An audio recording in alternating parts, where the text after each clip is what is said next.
স্বাগত দীপ্ত সংবাদে। আপনাদের সাথে আছি আমি আনোয়ারুল আলম। শুরুতেই জানাবো সংবাদ শিরোনাম। তামিলনাড়ুতে অভিনেতা থালাপতি বিজয়ের সমাবেশে পদদলিত হয়ে অন্তত ৩১ জন নিহত।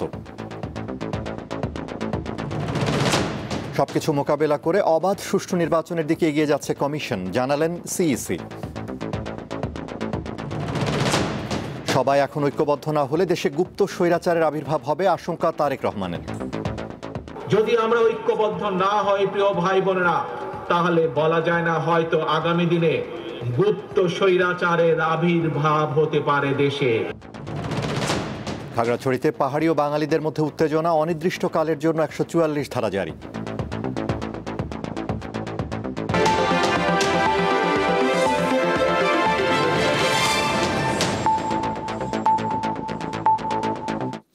এবারে বিস্তারিত।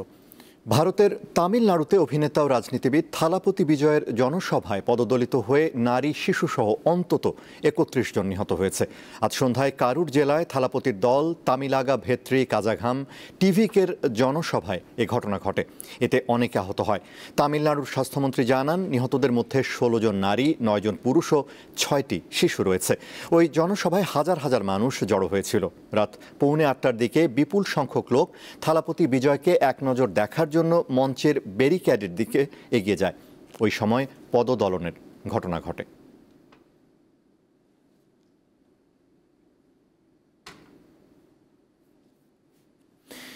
প্রধান নির্বাচন কমিশনার এএমএম নাসির উদ্দিন বলেছেন, দৃশ্যমান ও অদৃশ্য চ্যালেঞ্জ মোকাবেলা করে একটি অবাধ, সুষ্ঠু ও গ্রহণযোগ্য নির্বাচনের দিকে এগিয়ে যাচ্ছে কমিশন। এই কমিশনের উপর সরকারের পূর্ণ আস্থা রয়েছে। আজ নির্বাচন কর্মকর্তাদের সম্মেলনে তিনি এসব কথা বলেন। আওয়ামী লীগ সরকারের আমলে ৩টি জাতীয় নির্বাচন ছিল অনেকটা একতরফা ও বিতর্কিত। ফলে ভোটের অধিকার থেকে বঞ্চিত হন নাগরিকরা। ২০২৪ সালের জুলাই গণঅভ্যুত্থানের মাধ্যমে ভোটের অধিকার পুনঃপ্রতিষ্ঠার সুযোগ সৃষ্টি হয়। এমন বাস্তবতায় গঠিত নির্বাচন কমিশনের কাছে অবাধ, সুষ্ঠু ও গ্রহণযোগ্য ভোটই সর্বাধিক গুরুত্ব পাচ্ছে, বলছেন নির্বাচন কমিশনাররা। শনিবার রাজধানীর আগারগাঁও নির্বাচন ভবনে বাংলাদেশ ইলেকশন কমিশন অফিসার্স অ্যাসোসিয়েশনের উদ্যোগে নির্বাচন কর্মকর্তা সম্মেলনে একথা বলেন তারা। এই নির্বাচন কমিশন কখনোই আপনাদেরকে পক্ষপাতিত্বমূলক দুষ্ট কোনো নির্বাচনের কোনো ইনস্ট্রাকশন দেবে না। আপনারা যদি স্বপ্রণোদিত হয়ে কেউ কারো অংশ হয়ে কাজ করেন, সে দায়িত্ব আপনি নেবেন এবং নির্বাচন কমিশন আপনাকে কোনোভাবে কোনো প্রোটেকশন দিবে না। 10 মাস 10 দিনে নির্বাচন কমিশন প্রমাণ করেছে যে এই নির্বাচন কমিশন শক্ত মেরুদণ্ড নিয়েই কাজ করছে। নির্বাচন কমিশন কারোর প্রতি অনুরাগ বিরাগের বশবর্তী হয়ে কোনো কাজ করে নাই, ভবিষ্যতেও করবে না। নির্বাচনের ব্যাপারে, নির্বাচন কমিশনের ব্যাপারে অনেক অনাস্থা সৃষ্টি হয়েছে এবং আমি যদি বলি যে নির্বাচনের ব্যাপারে আমাদের দেয়ালে পিঠ ঠেকে গেছে। এখন ভালো নির্বাচন করা ছাড়া দ্বিতীয় কোনো বিকল্প নেই। প্রধান নির্বাচন কমিশনার বলেন, অন্তর্বর্তী সরকারের পূর্ণ আস্থা রয়েছে নির্বাচন কমিশনের উপর। এটি ধরে রাখতে নিরপেক্ষভাবে দায়িত্ব পালন করতে হবে। আইনি কোনো ইনস্ট্রাকশন আমরা দেব না, আমরা কাউকে ফেভার করার জন্য ইনস্ট্রাকশন দেব না, আমরা কারোর পক্ষে কাজ করার জন্য ইনস্ট্রাকশন দেব না। আমাদের ইনস্ট্রাকশন হবে সম্পূর্ণ আইনানুগ, বিধি মোতাবেক, আইন মোতাবেক সঠিক কাজটি সঠিকভাবে করার নির্দেশনা আমরা দেব এবং আমরা উইল মেক শিওর যে কাজটা সঠিকভাবে আপনারা করছেন। আল্লাহ তাআলা সাক্ষী, ঠিক আছে তো? আপনারা সঠিকভাবে নিরপেক্ষভাবে কাজ করবেন, আমাদের পরম করুণাময় আল্লাহ তাআলা সাক্ষী আছে। আপনারা 2 হাত ধরে এই ওয়াদা আমার সামনে আবার পুনর্ব্যক্ত করলেন। সম্মেলনে সারা দেশের প্রায় 850 উপজেলা, জেলা ও আঞ্চলিক নির্বাচন কর্মকর্তা অংশ নেন। শিউলি শবনম, দীপ্ত সংবাদ, ঢাকা। গণতান্ত্রিক শক্তিগুলো ঐক্যবদ্ধ না হলে গুপ্ত স্বৈরাচার মাথাচাড়া দিয়ে উঠতে পারে, এমন শঙ্কার কথা বললেন বিএনপির ভারপ্রাপ্ত চেয়ারম্যান তারেক রহমান। আজ কুমিল্লা দক্ষিণ জেলা বিএনপির দ্বিবার্ষিক সম্মেলনে লন্ডন থেকে ভার্চুয়ালি যুক্ত হয়ে তিনি এ আশঙ্কার কথা বলেন। নেতাকর্মীদের গুপ্ত স্বৈরাচারের বিষয়ে সতর্ক থাকার আহ্বান জানিয়ে বিএনপির ভারপ্রাপ্ত চেয়ারম্যান বলেন, শুধু মিছিল মিটিং না করে জনগণের দুয়ারে যেতে হবে। তিনি বলেন, ঐক্য, জনগণ ও দেশ গঠন হবে বিএনপির আগামীর প্রতিপাদ্য। প্রায় 1,500-এর মতন আজকে সক্ষম মহিলা যদি আমরা ঐক্যবদ্ধ না হই প্রিয় ভাই বোনেরা, তাহলে বলা যায় না হয়তো আগামী দিনে গুপ্ত স্বৈরাচারের আবির্ভাব হতে পারে দেশে। কাজে এই গুপ্ত স্বৈরাচার থেকে দেশকে রক্ষা করতে হবে, দেশের মানুষকে রক্ষা করতে হবে আমাদের। জামায়াতে ইসলামীর আমির শফিকুর রহমান বলেছেন, সামাজিক ন্যায় বিচার, দুর্নীতিমুক্ত সমাজ ও শিক্ষা ব্যবস্থার কাঠামোগত পরিবর্তনের মাধ্যমে আগামীর বাংলাদেশ গড়তে হবে। আজ ঢাকায় এক সুধীর সমাবেশে তিনি আরও বলেন, 5 আগস্টের পর রাজনৈতিক দলগুলো ধৈর্য না ধরায় দেশে নানা অরাজকতার বিস্তার ঘটেছে। শনিবার রাতে জামায়াতে ইসলামীর কাফরুল দক্ষিণ থানার উদ্যোগে সুধীর সমাবেশের আয়োজন করা হয়। এতে প্রধান অতিথি হিসেবে যোগ দেন দলটির কেন্দ্রীয় আমির শফিকুর রহমান। জনাব মাওলানা সেলিমউদ্দিন বলেছেন, এ সময় তিনি বলেন, জামায়াতে ইসলামী কখনো লোক দেখানো রাজনীতি করে না। 5 তারিখের পট পরিবর্তনের পরে সবাই যদি এই ধৈর্যটা ধরত, সবাই যদি মানুষকে সম্মান করত, সবাই যদি দেশটাকে ভালোবাসত, তাহলে রাস্তাঘাটে আজকে মানুষের কণ্ঠে কণ্ঠে, আজকে মানুষের মুখে মুখে এই কথাটা শুনতে হতো না, দেশ আজ চাঁদাবাজদের দখলে। আমরা তাদেরকে বড় অনুরোধ করেছিলাম, কে কার অনুরোধ শুনে।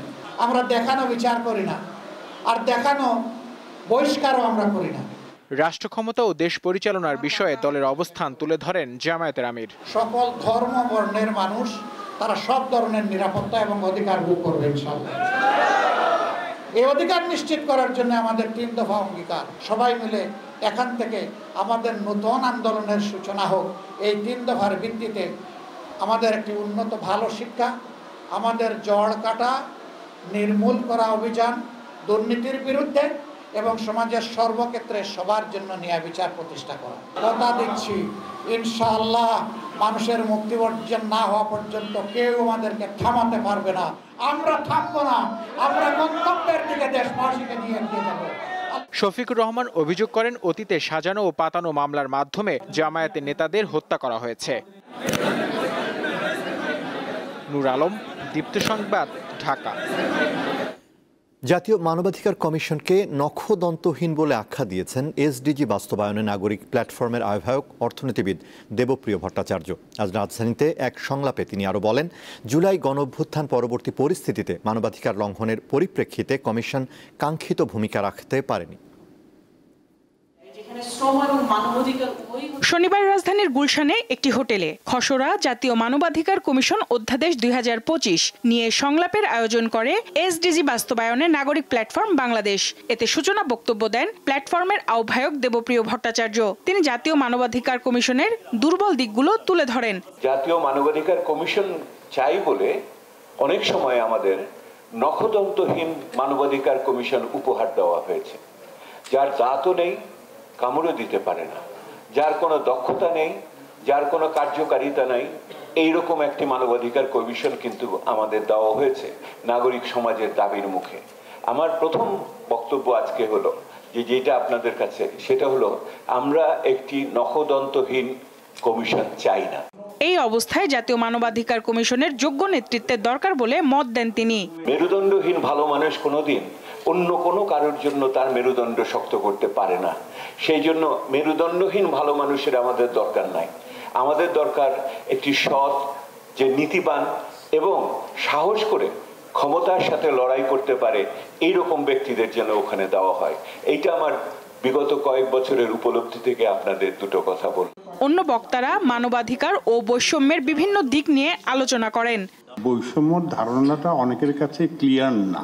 মানবাধিকার লঙ্ঘন, বৈষম্য হলো আমার যেই সব ট্রেডস যার উপরে আমার কোনো নিয়ন্ত্রণ নাই।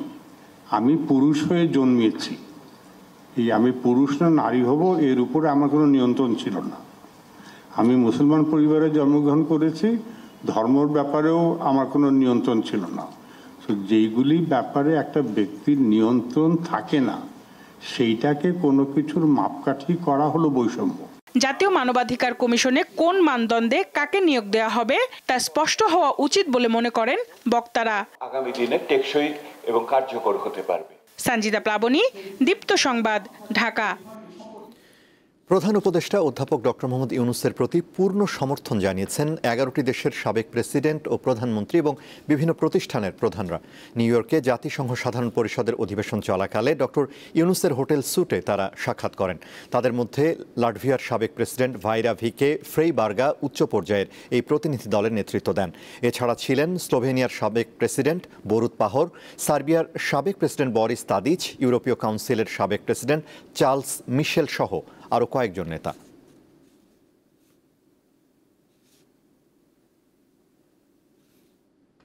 পাহাড়ি ও বাঙালিদের মধ্যে উত্তেজনার পরিপ্রেক্ষিতে খাগড়াছড়ি সদর উপজেলা ও পৌর এলাকায় অনির্দিষ্টকালের জন্য 144 ধারা জারি করেছে প্রশাসন। মারমা এক স্কুল ছাত্রীকে ধর্ষণের অভিযোগে যুগ্ম ছাত্র জনতা ব্যানারে আজ সকাল সন্ধ্যা অবরোধ কর্মসূচি ঘোষণা দেয় পাহাড়িরা। সকালে সদর উপজেলার সড়কে গাছের গুঁড়ি ফেলে ও টায়ার জ্বালিয়ে কর্মসূচি শুরু করেন তারা। এক পর্যায়ে বাঙালিদের সঙ্গে তাদের উত্তেজনা সৃষ্টি হয়, চলে ধাওয়া পাল্টা ধাওয়া। এ সময় কয়েকটি যানবাহন ভাঙচুর করা হয়। পরিস্থিতি সামাল দিতে দুপুরে জেলা ম্যাজিস্ট্রেট খাগড়াছড়ি সদর উপজেলা ও পৌর এলাকায় অনির্দিষ্টকালের জন্য 144 ধারা জারি করেন।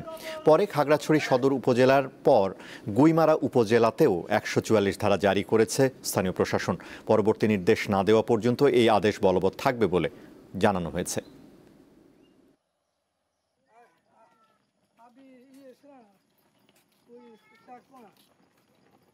দূরপাল্লার গাড়ি এখনো ছেড়ে যায়নি, আর পাশাপাশি আমাদের টহল অব্যাহত আছে এবং নজরদারিতে রয়েছে। কোথাও কোথাও ক্রিকেটাররা অবস্থান নিচ্ছে, আমরা প্রতিবন্ধকতা তুলে দেওয়ার জন্য কাজ করছি। মহাষষ্ঠীর মাধ্যমে কাল শুরু হচ্ছে শারদীয় দুর্গোৎসবের মূল আনুষ্ঠানিকতা। এরই মধ্যে সব আনুষ্ঠানিকতা শেষ হয়েছে। 5 দিনের এ উৎসব শেষ হবে আগামী 2 অক্টোবর বিজয়া দশমী ও প্রতিমা বিসর্জনের মধ্য দিয়ে। এবার দেবী দুর্গার আগমন হবে গজে, অর্থাৎ হাতির পিঠে চড়ে, আর দশমীতে দেবী মর্তলোক ছাড়বেন দোলা বা পালকিতে চড়ে। এবছর সারা দেশে 33,000-এরও বেশি মণ্ডপে পূজা হবে।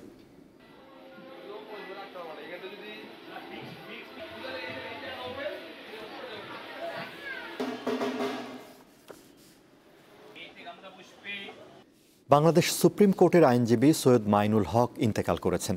আজ বিকেল 5:15টায় রাজধানীর ইব্রাহিম কার্ডিয়াক হাসপাতালে ৭৯ বছর বয়সে তিনি শেষ নিঃশ্বাস ত্যাগ করেন। কাল রবিবার বাদ জোহর রাজধানীর তেজতুরি বাজারে নিজ বাসভবনে তার জানাজা হবে। তাকে আজিমপুর গোরস্থানে দাফন করা হবে। বিশিষ্ট আইনজীবী সৈয়দ আজিজুল হক নান্না মিয়ার জ্যেষ্ঠ সন্তান সৈয়দ মাইনুল হক ঢাকা বিশ্ববিদ্যালয়ের অর্থনীতি বিভাগে লেখাপড়া করেছেন। তিনি বরিশালের উজিরপুর উপজেলার সাবেক চেয়ারম্যান। বরিশালের চাখার গ্রামের এই সমাজসেবক উজিরপুর মহিলা কলেজের প্রতিষ্ঠাতা এবং হাবিবপুরের সৈয়দ আজিজুল হক কলেজের সাবেক চেয়ারম্যান। সেন্ট্রাল উইমেন্স ইউনিভার্সিটির ট্রাস্টি বোর্ডের ট্রাস্টি সৈয়দ মাইনুল হক স্ত্রী, এক ছেলে ও 2 মেয়ে রেখে গেছেন।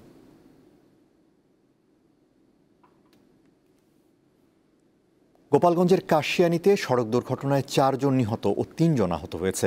দুপুরে কাশিয়ানীর মাঝিগাতি বাসস্ট্যান্ড এলাকায় ঢাকা খুলনা মহাসড়কে এই দুর্ঘটনা ঘটে। ভাঙা হাইওয়ে পুলিশ জানিয়েছে, বিয়ের অনুষ্ঠানে যোগ দিতে একটি ইজি বাইক মাদারীপুর থেকে ফরিদপুরের আলফাডাঙ্গার দিকে যাচ্ছিল। এ সময় খুলনা থেকে ঢাকাগামী একটি যাত্রীবাহী বাস ইজি বাইকটিকে ধাক্কা দেয়। এতে ঘটনাস্থলেই ইজি বাইকে থাকা 1 জন নিহত হয়। আহত 6 জনকে হাসপাতালে নেওয়া হলে সেখানে 3 জন মারা যায়। চাঁপাইনবাবগঞ্জের হাসপাতালে অস্বাভাবিক হারে বেড়েছে শিশু রোগীর সংখ্যা। প্রতিদিন শুধু জেলা সদরের হাসপাতালে চিকিৎসা নিচ্ছে অন্তত 350 শিশু। শয্যা না পেয়ে মেঝেতে চিকিৎসা নিতে হচ্ছে অনেককে।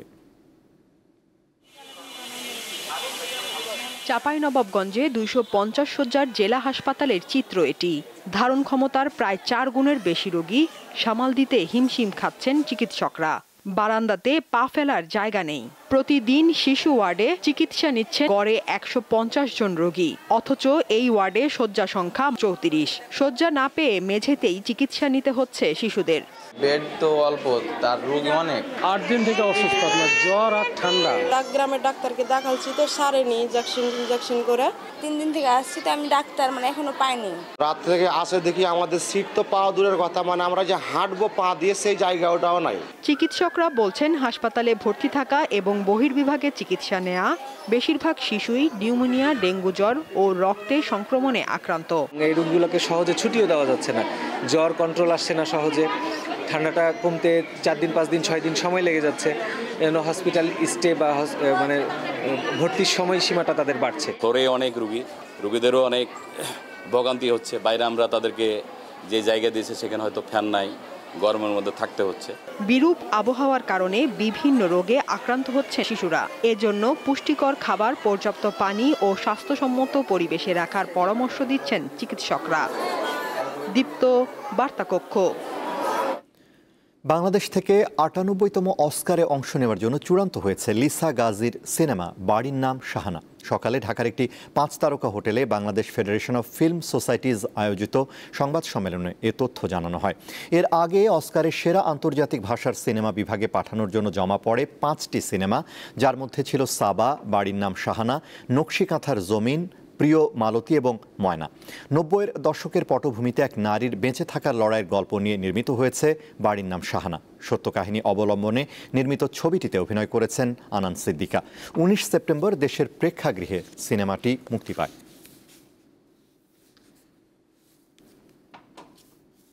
সমাজ ও দেশের নানা ক্ষেত্রে অবদান রাখা 10 তরুণকে দেওয়া হলো স্টারশিপ ইন্সপায়ারিং 10 2025 সম্মাননা।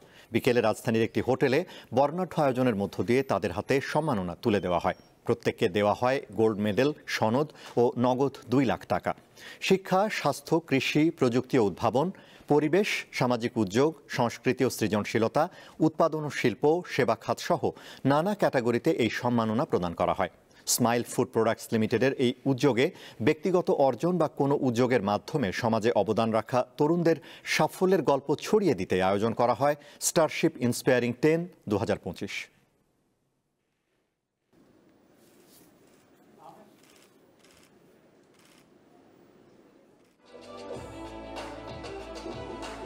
গাজা উপত্যকায় চলমান নৃশংসতার বিষয়ে ইসরায়েলি গণমাধ্যমের নীরবতা ভাঙতে ফ্রিডম ফ্লোটিলা কোয়ালিশনের উদ্যোগে পরিচালিত মিডিয়া ফ্লোটিলা অভিযানে অংশ নিতে যাচ্ছেন দ্রিকের ব্যবস্থাপনা পরিচালক ও আলোকচিত্রী শহীদুল আলম। বিকেলে রাজধানীর শুক্রাবাদে দ্রিক পাঠ ভবনে সংবাদ সম্মেলনে শহীদুল আলম জানান, রবিবার তিনি ইতালির উদ্দেশ্যে রওনা করবেন। সেখান থেকেই গাজার উদ্দেশ্যে এই ফ্লোটিলায় তিনি অংশ নেবেন। একই সঙ্গে ফ্রিডম ফ্লোটিলা কোয়ালিশনের উদ্দেশ্য এবং গাজায় চলমান গণহত্যার বিরুদ্ধে তিনি নিজের অবস্থান তুলে ধরেন। তিনি জানান, গাজায় ইনফরমেশন বা মিডিয়া ব্ল্যাকআউট ভাঙার উদ্দেশ্যে এই কর্মসূচি। শহীদুল আলম প্রথম বাংলাদেশি হিসেবে এই কোয়ালিশনে যোগ দিচ্ছেন। আমরা এখনো বলতে পারছি না, এই যাত্রাটায় অনেক বিপদ থাকতে পারে, কোনো রকমের গ্যারান্টি নেই।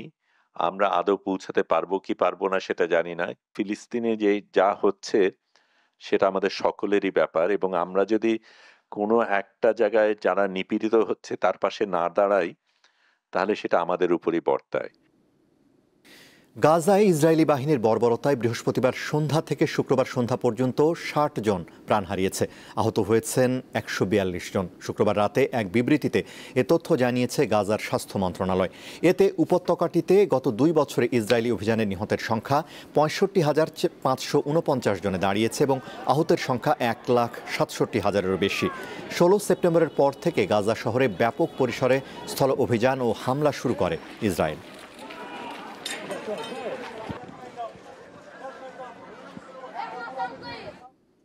বিশ্বের সবচেয়ে পরিচ্ছন্ন দেশের তকমা পেয়েছে উত্তর ইউরোপের ছোট্ট দেশ এস্তোনিয়া। সম্প্রতি প্রকাশিত 2024 সালের পরিবেশ সুরক্ষা সূচকে এমনটা জানানো হয়েছে। শীর্ষ 10 পরিচ্ছন্ন দেশের সবকটাই ইউরোপের। জীবনযাত্রার মান, আয়ুষ্কাল আর সুস্থতার সাথে সরাসরি সম্পর্ক রয়েছে পরিচ্ছন্নতা। একটি দেশ কতটা পরিচ্ছন্ন তা নির্ভর করে দেশটির বিশুদ্ধ বায়ু, পানি, কার্যকর বর্জ্য ব্যবস্থাপনা এবং সঠিক স্যানিটেশন ব্যবস্থার উপর। এইসব কিছু বিবেচনা করে প্রতি বছর বিশ্বের সবচেয়ে পরিচ্ছন্ন দেশের তালিকা প্রকাশ করা হয়, যার নাম এনভায়রনমেন্টাল পারফরম্যান্স ইন্ডেক্স বা পরিবেশ সুরক্ষা সূচক। সম্প্রতি প্রকাশিত 2024 সালের তালিকায় শীর্ষ 10 পরিচ্ছন্ন দেশের সবগুলোই ইউরোপের। সবশেষ সূচক অনুযায়ী বিশ্বের সবচেয়ে পরিচ্ছন্ন দেশ বাল্টিক সাগর পাড়ের ছোট্ট রাষ্ট্র এস্তোনিয়া। নবায়নযোগ্য জ্বালানি ব্যবহার নিয়ে সচেতনতা বৃদ্ধি, দায়িত্বশীল বন ব্যবস্থাপনা এবং কার্বন শূন্য গণপরিবহনের জন্য এস্তোনিয়া বেশ সুপরিচিত। তালিকায় দ্বিতীয় স্থানে রয়েছে পশ্চিম ইউরোপের দেশ লুক্সেমবার্গ। আয়তনে ছোট হলেও পরিবেশ সুরক্ষায় দেশটির অর্জন বেশ বড়। বিশুদ্ধ পানি ও স্যানিটেশন ব্যবস্থার জন্য বেশ খ্যাতি রয়েছে দেশটি। লুক্সেমবার্গ বিশ্বের অন্যতম ধনী ও নিরাপদ দেশ হিসেবে পরিচিত। এরপর রয়েছে জার্মানি, যারা পরিবেশ সংরক্ষণ, নবায়নযোগ্য শক্তি ও টেকসই শিল্পায়নে দীর্ঘদিন ধরে নেতৃত্ব দিচ্ছে। দেশ জুড়ে পানির বর্জ্য পরিশোধন করে বিশুদ্ধ পানি সরবরাহ নিশ্চিত করেছে জার্মানি। এছাড়া পরিবেশ বান্ধব প্রযুক্তি, দায়িত্বশীল বন ব্যবস্থাপনা ও কার্বন হ্রাস নীতি বাস্তবায়নে আন্তর্জাতিকভাবে বেশ প্রশংসিত জার্মানি।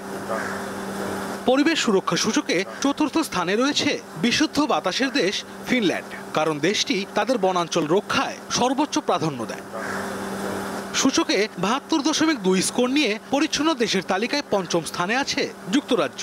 আবহাওয়া ও জলবায়ু সংক্রান্ত কঠোর নীতিমালার কারণে যুক্তরাজ্য গত ১০ বছরে ১/৩ কার্বন নিঃসরণ কমাতে সক্ষম হয়েছে। তালিকায় ষষ্ঠ স্থানে থাকা সুইডেন পরিচ্ছন্ন জ্বালানি ব্যবহার ও কম কার্বন নিঃসরণের জন্য বিশ্ববিখ্যাত।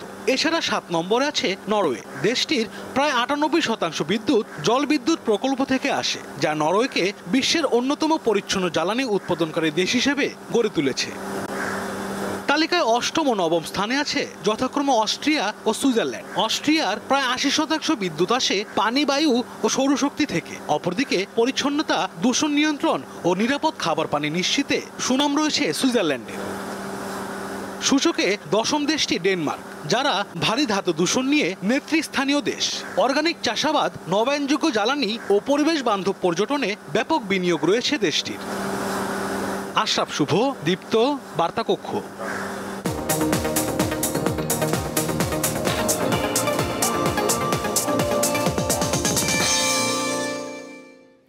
দেখতে দেখতে শেষ হওয়ার পথে এশিয়া কাপ টুর্নামেন্টের ৪১ বছরের ইতিহাসে কাল প্রথমবার ফাইনালে মুখোমুখি হচ্ছে চিরপ্রতিদ্বন্দ্বী ভারত ও পাকিস্তান। এই ম্যাচ দিয়ে মাঠের বাইরেও উত্তেজনা ছড়িয়ে পড়েছে।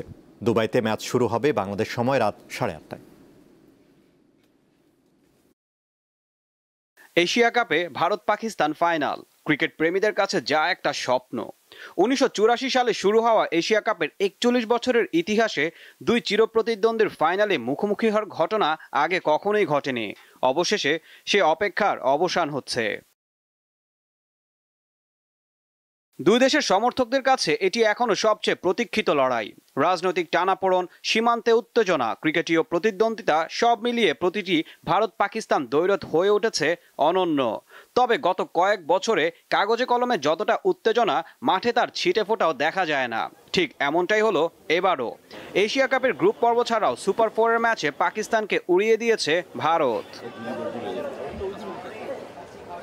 সেই ভারতের বিপক্ষে আবার শিরোপা লড়াইয়ে নামবে সালমান আলী আগার পাকিস্তান। তবে অধিনায়ক তো শিরোপা নিয়ে ফেরার মন্ত্রই শুনিয়েছেন সবাইকে। এছাড়া শাহিন শাহ আফ্রিদি চ্যালেঞ্জিং ম্যাচের চ্যালেঞ্জ জানিয়েছে ভারতকে। তবে এই ম্যাচ নিয়ে সবচেয়ে বেশি খুশি আয়োজক এসিসি। ভারত পাকিস্তান ফাইনাল বলে লাভের অঙ্কের হিসাবটাও এখন তারা আরেকটু বাড়িয়ে করতে পারবে। ভারত পাকিস্তান মানেই বিজ্ঞাপন আর ব্রডকাস্টারদের বাড়তি আগ্রহ, আর তাদের আগ্রহ মানে আরও বেশি টাকা।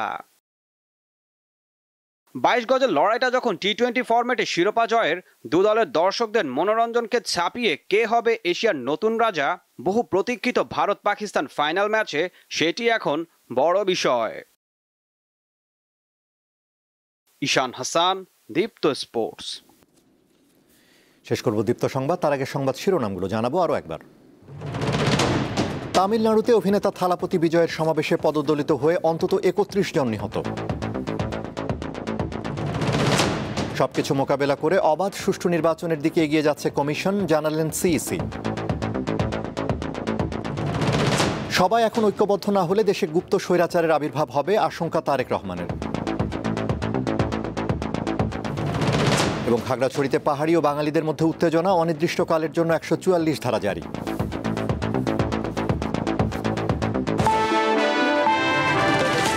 এই ছিল এখনকার মতো। এছাড়া আরও তথ্য বিনোদনের খবর পেতে যুক্ত থাকুন দীপ্তর ডিজিটাল প্ল্যাটফর্মগুলোতে। ধন্যবাদ।